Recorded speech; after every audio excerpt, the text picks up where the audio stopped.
আসসালামু আলাইকুম ওয়া রাহমাতুল্লাহি ওয়া বারাকাতুহু। আলহামদুলিল্লাহি ওয়াহদা ওয়াসসালাতু ওয়াসসালামু আলা মান লা নাবিয়্যা বা'দা। আল্লাহ সুবহানাহু ওয়া তাআলা পবিত্র কোরআনুল কারীমের মধ্যে বলছেন, ইয়া আইয়ুহাল্লাযীনা আমানু, ওহে বিশ্বাসীগণ, ওহে ঈমানদারগণ, ইন্নামাল খামরু ওয়াল মাইসির, ইন্নামাল খামর, নিশ্চয়ই মদ, ওয়াল মাইসির, জুয়া, মদ এবং জুয়া, ওয়াল আনসাবু ওয়াল আজলাম, প্রতিমা এবং ভাগ্য নির্ধারক সমূহ, রিজসুম মিন আমালিশ শাইতান, এগুলো হচ্ছে শয়তানের আমল, শয়তানের কাজ।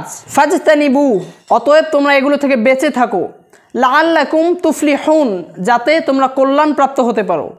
এই আয়াতে আল্লাহ সুবহানাহু ওয়া তাআলা বলছেন যে মদ, জুয়া, প্রতিমা বা অর্থাৎ মূর্তি এবং ভাগ্য নির্ধারক সমূহ বা তীর অথবা লটারি, ভাগ্য নির্ধারক সমূহ, এগুলো হচ্ছে শয়তানের কাজ। অতএব এগুলো থেকে তোমরা বেঁচে থাকো। আল্লাহ সুবহানাহু ওয়া তাআলা আমাদেরকে এগুলো থেকে বেঁচে থাকতে বলেছেন। এক, মদ, মদ হচ্ছে নেশাদার দ্রব্য, এক মদ। দুই হচ্ছে জুয়া, মদ জুয়া। তিন হচ্ছে প্রতিমা, প্রতিমা বা মূর্তি।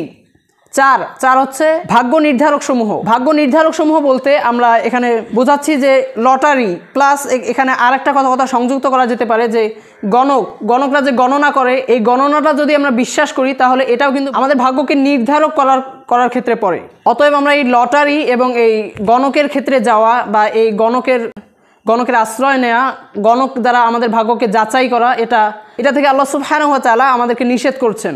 এটা হচ্ছে শয়তানের কাজ। যাতে আমরা কল্যাণ প্রাপ্ত হতে পারি, এগুলো থেকে আল্লাহ সুবহানাহু ওয়া তাআলা আমাদেরকে বেঁচে থাকতে বলেছেন। আল্লাহ সুবহানাহু ওয়া তাআলা আমাদেরকে উক্ত আয়াতের উপর আমল করার তৌফিক দান করুন। আল্লাহুম্মা আমিন। আসসালামু আলাইকুম ওয়া রাহমাতুল্লাহি ওয়া বারাকাতুহু।